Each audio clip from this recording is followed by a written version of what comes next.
কয়েকদিন আগে গত শুক্রবারের আগের শুক্রবারে বাংলাদেশে ভূমিকম্প হয়েছে। কে কে জানি একটু হাত উঁচু করে দেখে।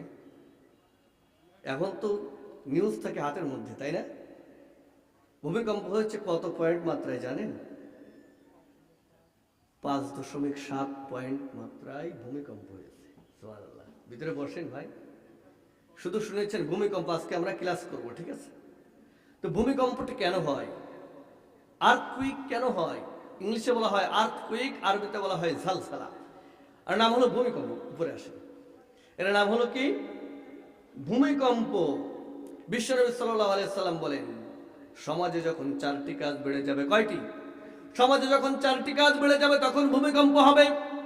1 নম্বর হলো জেনা, ব্যভিচার। সমাজে আছে না নাই? বিশ্বনবী বলেন, সমাজে যখন 4টি কাজ বেড়ে যাবে তখন ভূমিকম্প শুরু হয়ে যাবে। 1 নম্বর হলো জেনা, ব্যভিচার। আমাদের সমাজে জেনা, ব্যভিচার বাড়ছে না বাড়ে নাই? যেথায় যাবেন সেটাই জেনা, কোথায় যাবেন কোথায় লেখাবেন জিনার জিনা। এই জন্য সারা বিশ্বে শুধু ভূমিকম্প আর ভূমিকম্প। গত শুক্রবারের আগের শুক্রবার থেকে নিয়ে এই পর্যন্ত অসংখ্য ভূমিকম্প হয়েছে ঢাকা শহরে। একটা বিল্ডিং ভেঙে ভেঙে বাঁকায় বাঁকায় আর একটার গায়ের উপর পড়ে গেছে অসংখ্য মানুষ। আমি খবর পাইলাম একজন মানুষ 4 তলা দিয়ে লাফ মেরেছে জীবন বাঁচানোর আশায়। ভূমিকম্প হচ্ছে 4 তলা দিয়ে লাফ মেরে নিচেই পড়ে আলু ভর্তার মতো তলাওয়ালা হয়ে গেছে। মৃত্যু থেকে বাঁচার আশায় পালাবা কোথায়? পালানোর জায়গা আছে বলেন? কোথায় পালাবা? জীবন বাঁচানোর জন্য 4 তলায় গিয়ে লাফ দিয়েছে, নিচেই পড়ে শেষ হয়ে গেছে। বিশ্বনবী বলেন, সমাজে যখন জিনা ব্যভিচার বেড়ে যায় তখন ভূমিকম্প শুরু হয়ে যায়। সমাজে যখন মদের আসর বেড়ে যায়, মদের লাইসেন্স বেড়ে যায়, তখন ভূমিকম্প হয়। কিসের আসন? সমাজের আনাচে কানাচে, আগানে বাগানে, রাস্তায় ঘাটে, মাঠে বাজারে দোকানে মদের আসন, জোয়ার আসন আছে না নাই? কোটি কোটি টাকা মানুষ ব্যয় করতেছে মদের পেছনে, জোয়ার পেছনে। বিশ্বনবী বলেন, সমাজে যখন জোয়া বেড়ে যায়, মদ বেড়ে যায়, তখন ভূমিকম্প হয়। ওই সমাজে ভূমিকম্প দেখা যায়। 3 নম্বরে বিশ্বনবী বলেন, ওই সমাজে যখন নাচানাচি বেড়ে যায় তখন ভূমিকম্প দেখা যায়। কি হয়? নাচানাচি বেড়ে যায়। বাংলাদেশের আমাদের বুঝতে পারার থেকে আজ পর্যন্ত যত জাতীয় প্রোগ্রামগুলো রয়েছে, প্রত্যেক প্রোগ্রামের শুরুতে কোরআন তেলাওয়াত থাকুক আর না থাকুক, কোরআন প্রোগ্রামের শেষে অশ্লীল নাচানাচি, বাদ্যযন্ত্র, গান বাজনার আয়োজন আছে না নাই? সংসদে একদল গায়ক বাউল, আউল বাউল নিয়ে একসময় সংসদ সাজানো হয়েছিল না বলেন? বাউলদের দ্বারা সংসদ সাজানো হয়েছিল। আমি বলেছিলাম, এই সরকারের যদি পতন হয় তাহলে সংসদে নতুন কোন সরকার আসতে গেলে জমজমের পানি দ্বারা ওই সংসদ না ধুয়ে ওই সংসদে আর কোরআনের আইন বাস্তবায়ন করা যাবে না। এত আসতে কেন? ঠিক এখনো ভয় পান নাকি? হ্যাঁ, ফ্যাসিস্টের আমলে আমরা এর থেকে বেশি করেছি, মামলা খেয়েছি, স্টেট থেকে পালায় যেতে বাধ্য হয়েছি। সংসদে নর্তকী দিয়ে সংসদটা ভরে দিয়েছিল। বিশ্বনবী বলেন, ওই সমাজে যখন নাচানাচি বেড়ে যায়, যখন যুবকেরা নাচানাচির দিকে ধাবিত হয়, ওই সমাজে ভূমিকম্প বেড়ে যায়। কি হয়? নাচানাচি যখন বেড়ে যায় তখন সমাজে ভূমিকম্প দেখা যায়, ভূমিকম্প বেড়ে যায়। 1999 সাল, ছোট্ট একটি ঘটনা বলি। 1999 সাল 17 আগস্ট তুরস্কের একটা দেশে, তুরস্কের একটি জায়গায়, মারমারা নামক সাগরের কিনারে এক জায়গায় তুরস্কের সেনাপ্রধান তুরস্কের একটা জাতীয় দিন উদযাপন করবে। আমাদের জাতীয় দিনগুলো আছে না? জাতীয় দিন উদযাপন করার জন্য সারা বিশ্বের যত নাস্তিক দেশ আছে, শত নাস্তিক দেশের বড় বড় সেনাপ্রধানগুলোকে নিয়ে তারা ওই প্রোগ্রামে অ্যাটেন্ড করবে। ওই মারমারা নামক নদীর তীরে, সাগরের কিনারে আজমতি নামক জায়গায় জমকালো একটি আয়োজনের ব্যবস্থা করেছেন। জাতীয় অনুষ্ঠান, জাতীয় দিবস পালন করবে তারা। অনুষ্ঠানের মাঝামাঝি সারা বিশ্বের সকল নাস্তিক দেশ থেকে নিয়ে সকল সেনাপ্রধানকে নিয়ে আসা হয়েছে। নর্তকীদের নাচ শুরু হয়ে গেছে। স্টেজের উপরে খালি গায়ে নর্তকীরা নাচানাচি শুরু করে দিয়েছে। তুরস্কের সেনাপ্রধান তার এক অধীনস্থ সেনা কর্মকর্তাকে বলতেছে, যাও, কোরআন শরীফ কোথায় আছে নিয়ে আসো। আগের থেকে নাউজুবিল্লাহ বলে, কোরআন কোথায় আছে, একটা কোরআন নিয়ে আসো। ওনার ভাষ্য অনুযায়ী উনি বলতেছে যে, আমি যখন কোরআন নিয়ে আসি তখন আমি বুঝে ফেলেছি কিছু একটা হবে। কোরআন আমি নিয়ে আসলাম, খুঁজে খুঁজে কোরআন নিয়ে আসলাম, নিয়ে আসার পরে আমাকে সেনাপ্রধান অর্ডার করতেছে, আল্লাহ রাব্বুল আলামিন কোথায় বলেছে ওয়ানুনাজ্জিলু মিনাল কুরআনি মা হুয়া শিফা ওয়া রাহমাতুল লিল মুমিনিন। আল্লাহ রাব্বুল আলামিন কোথায় বলেছে কোরআনকে আমি মুমিনের রহমতের জন্য নাজিল করেছি? কোথায় বলেছে কোরআনের হেফাজত আমি করে, ওয়া ইন্না লাহু লাহাফিজুন, এই কোরআনের হেফাজতকারী আমি রব্বুল আলামিন কোথায় আছে? বের করো। বের করা হলো। বলো এগুলোকে ছিঁড়ো। ছিঁড়ে ছিঁড়ে নর্তকীদের গায়ে মারতেছে। ওই অধীনস্থ সেনা কর্মকর্তা বলে আমি বুঝে গেছি এইখানে আমার একটা মুহূর্ত থাকা ঠিক হবে না। আমি ওইখান থেকে খিচ্ছে দৌড় বেড়েছি। কি দৌড় বলেন তো? খিচ্ছে দৌড় বুঝেন? ইয়াউমা ইয়াফিরুল মারউ মিন আখি, কিয়ামতের ময়দানে আমাদের ভাই বোন আত্মীয় স্বজনদেরকে দেখলে আমরা খিচ্ছে দৌড় মারবো। এখন দৌড় মারি না, এখন বিপদে পড়লে ভাই বোন আত্মীয় স্বজনদের দেখলে আমরা কাছে যাই। খিচ্ছে ফিরুন শব্দের অর্থ হলো খিচ্ছে দৌড় মারা। আমরা বাগানের রাস্তা দিয়ে যখন যাই, বড় সাপ দেখলে কি আমি ওইখানে দাঁড়াই থাকবো না? কি দৌড় মারবো? ওই সেনা কর্মকর্তা বলেন আমি ওইখান থেকে খিচ্ছে দৌড় মারলাম। একটু পরেই, কয়েক মিনিট পরেই শুনি এমন ভূমিকম্প হয়েছে, মাত্র 6.7 মাত্রায় ভূমিকম্প হয়ে সঙ্গে সঙ্গে ওই প্রোগ্রামের যেখানে যে ছিল, যারা ছিল ওই প্রোগ্রাম সহ নদীর মধ্যে ডুবে গেছে। বিশ্বনবী এর জন্য বলেন সমাজে যখন নাচানাচি বেড়ে যায় তখন ভূমিকম্প দেখা দেয়। কি হয়? আল্লাহ রাব্বুল আলামিন যখন সহ্য করতে না পারে, আল্লাহর সীমা লঙ্ঘন করে যখন সীমা ছাড়িয়ে যায়, তখন রাব্বুল আলামিন আসমান থেকে গজব দিয়ে ওই জাতিকে ধ্বংস করে দেয়। ঠিক না বলেন? আল্লাহ রাব্বুল আলামিন এর জন্য বলেছেন ইযা যুলজিলাতিল আরদু জিলজালাহা ওয়া আখরাজাতিল আরদু আসকালাহা إذا رجت الأرض رجا وبست الجبال بسا فكانت هباء منبثا الله أكبر রব্বুল আলামিন বলেন হে রাসূল আপনি স্মরণ করুন ওই দিনের কথা, যেই দিন মহা বিপদের সময় মানুষ মানুষকে চিনবে না, সারা পৃথিবী প্রবল বেগে প্রকম্পিত করা হবে, পাহাড়গুলো তুলার মতো উঠতে থাকবে। কিসের মতো? পাহাড়গুলো তোলার মতো উঠতে থাকবে। পৃথিবীর সব থেকে বড় পাহাড় মাউন্ট এভারেস্ট পাহাড়, এই পাহাড়ও থাকবে না, ধ্বংস হয়ে যাবে। এই পাহাড় কি? আমেরিকার সব থেকে বড় পাহাড় আলাস্কা পাহাড়, আলাস্কা পর্বতমালা, এই পর্বতমালাও ধ্বংস হয়ে যাবে। আরবের সব থেকে বড় পাহাড় তুর সিনা, তুর পাহাড়, আরবের সব থেকে বড় পাহাড় তুর পাহাড়, এই পাহাড় কি থাকবে বলেন? এই পাহাড়ও ধ্বংস হয়ে যাবে। কিসের কারণে? ফুৎকার দিবে, আল্লাহর আদেশে একটা ফুৎকার দিবে, ফুৎকার দেওয়ার সঙ্গে সঙ্গে কম্পন সৃষ্টি হয়ে যাবে।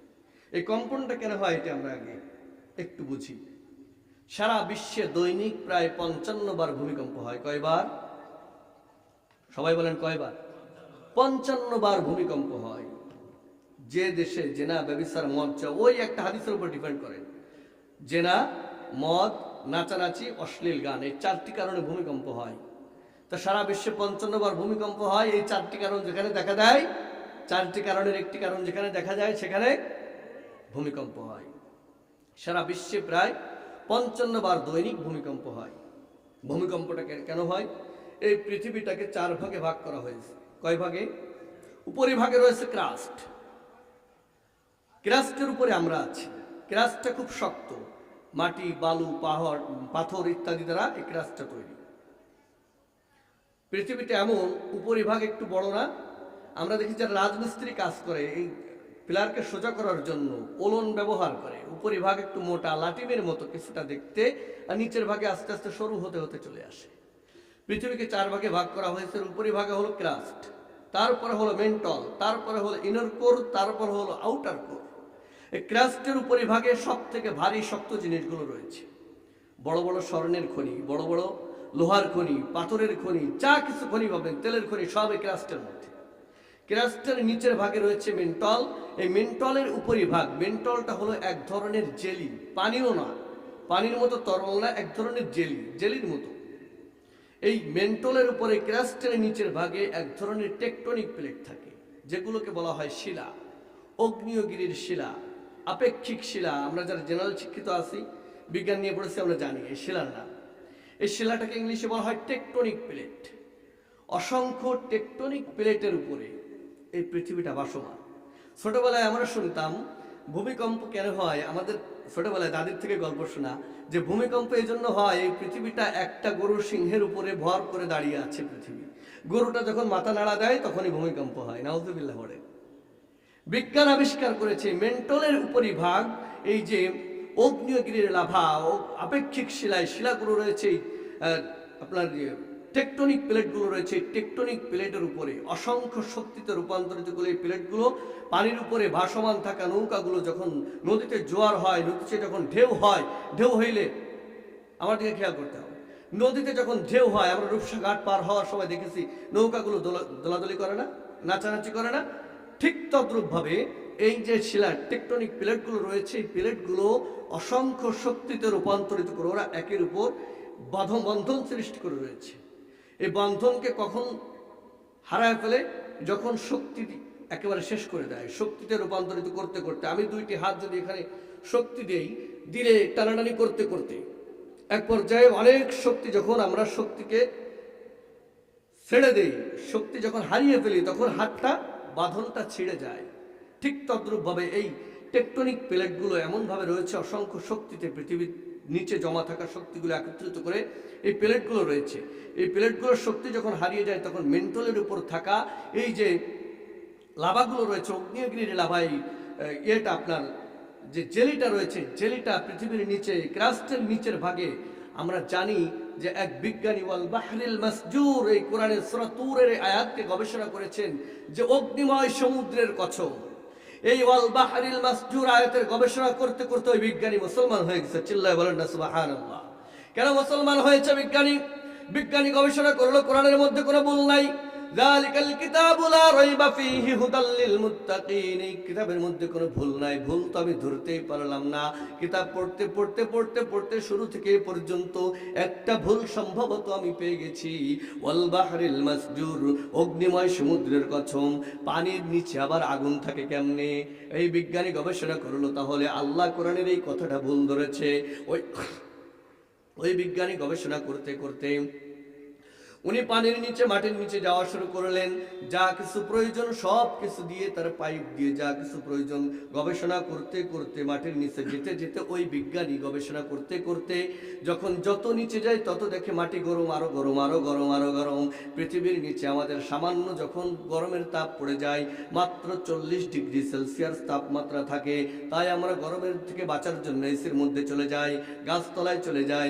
পৃথিবীর নিচে টেকটনিক প্লেটের মধ্যে যে শক্তি রয়েছে, আগ্নেয়গিরির যে লাভাগুলো রয়েছে, ওই আগ্নেয়গিরির শিলা লাভাগুলো টেকটনিক প্লেটকে অসংখ্য শক্তিতে ধরে আছে মেন্টলের উপরে।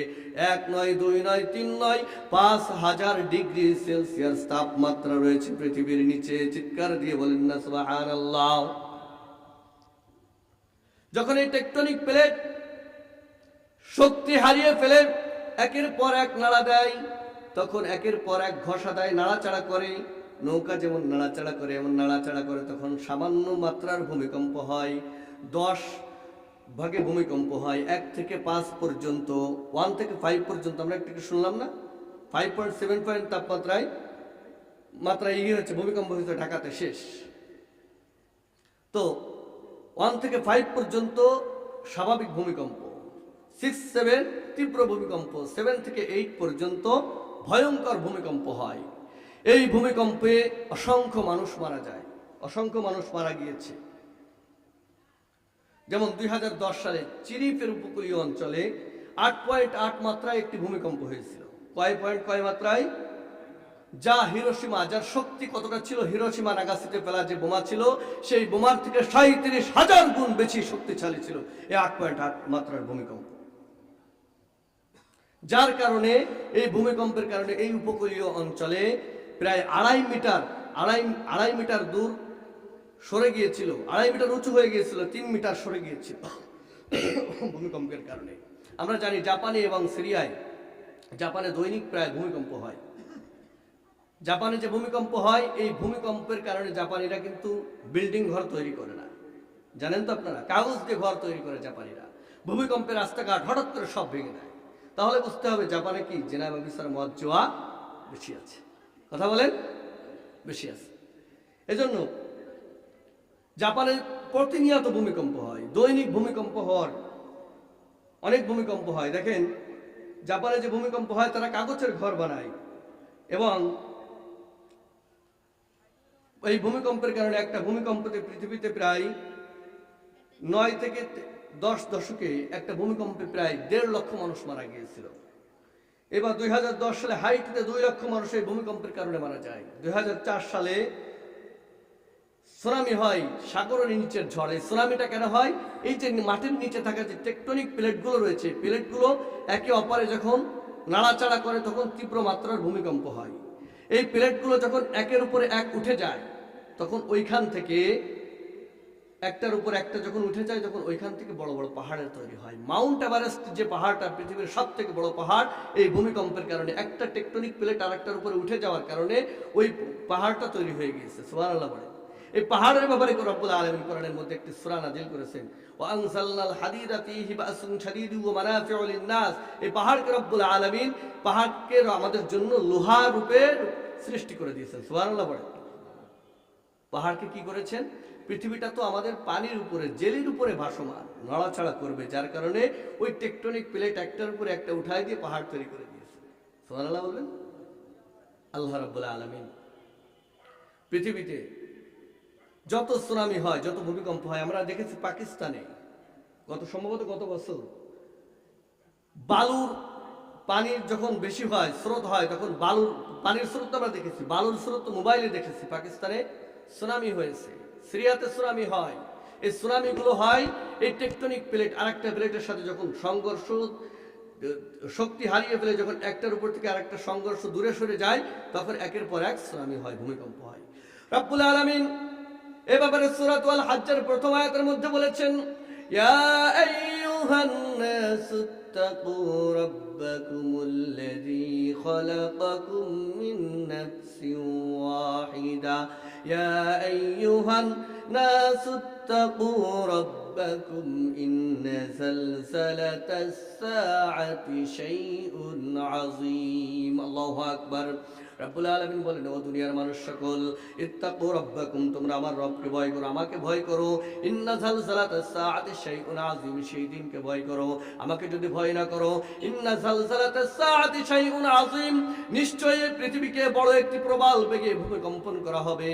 ইয়াউমা তারাউনাহা তাযহালু কুল্লু মুরদিআতিন আম্মা আরদাআত ওয়া তাদউ কুল্লু যাতি হামলিন হামলাহা ওয়া তারান নাসা সুকারা ওয়া মা হুম বিসুকারা ওয়ালাকিন আযাবাল্লাহি শাদীদ। যেই দিন পৃথিবীকে প্রবল বেগে প্রকম্পিত করা হবে, সেই দিন ইয়াউমা তারাউনাহা তাযহালু কুল্লু মুরদিআতিন আম্মা আরদাআত ওয়া তাদউ কুল্লু যাতি হামলিন হামলাহা। যেদিন তোমরা তা দেখবে, অবস্থা এমন হবে যে প্রত্যেক দুধদানকারিণী নিজের দুধের বাচ্চাকে ভুলে যাবে, প্রত্যেক গর্ভবতীর গর্ভপাত হয়ে যাবে, এবং মানুষকে তোমরা মাতাল দেখতে পাবে, নেশাগ্রস্ত অবস্থায় দেখতে পাবে। মানুষগুলো উঠে উঠে বলতে থাকবে, ওয়াকালাল ইনসানু মা লাহা, হায় আফসোস আমাদের কি হলো। তখন ওই অবস্থায় গর্ভবতী মায়েদের, যাদের পেটের মধ্যে 6 মাস, 3 মাস, 8 মাস, 9 মাস পেটের মধ্যে সামান্য রক্ত জমাট হয়েছে, ওই গর্ভবতী মায়েদের ওই চিৎকারের কারণে, পৃথিবীটা প্রকম্পিত হওয়ার কারণে ওই গর্ভবতী মায়েদের গর্ভের থেকে বাচ্চা গর্ভপাত হয়ে যাবে। দুধদানকারিণী বাচ্চা, একজন মা তার বাচ্চাকে দুধ খাওয়ায়, 6 মাসের বাচ্চা, 18 মাসের বাচ্চা, 1 বছরের বাচ্চা, 3 দিনের বাচ্চা, 5 দিনের বাচ্চা তার সন্তানকে ভুলে যাবে। মানুষগুলো একে অপরের দিকে তাকাই দিতে পারবে না, মানুষগুলো দৌড়াদৌড়ি করবে, হায় আফসোস পৃথিবীর কি হলো, আমাদের আজকে কি হলো।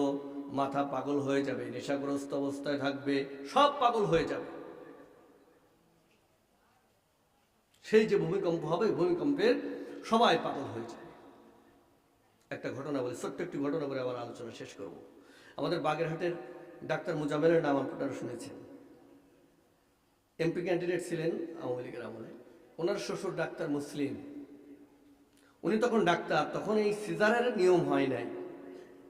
তো ওই সময় ডাক্তার মুসলিমের কাছে একজন গর্ভবতী মায়েকে নিয়ে যাওয়া হয়েছে, বাচ্চা হচ্ছে না, ডেট ওভার হয়ে গেছে। তো ডাক্তার মুজাম্মেল কি করলেন, সিজারের তো কোনো নাই, ওয়ে নাই, সিজার করার মতো কোনো ব্যবস্থা নাই। উনি গার্ডিয়ানদেরকে ডাক দিয়ে বললেন যে, আপনার সবার সামনে বললেন যে এই বাচ্চাও তো মারা যাবে, মাও মারা যাবে, তাহলে একটা কাজ করি, এই রুগীকে, মাকে গুলি করে মেরে ফেলাই দিই। তখন গার্ডিয়ানরা বলছে, কি বলেন, কি গুলি করে মেরে ফেলবেন মানে?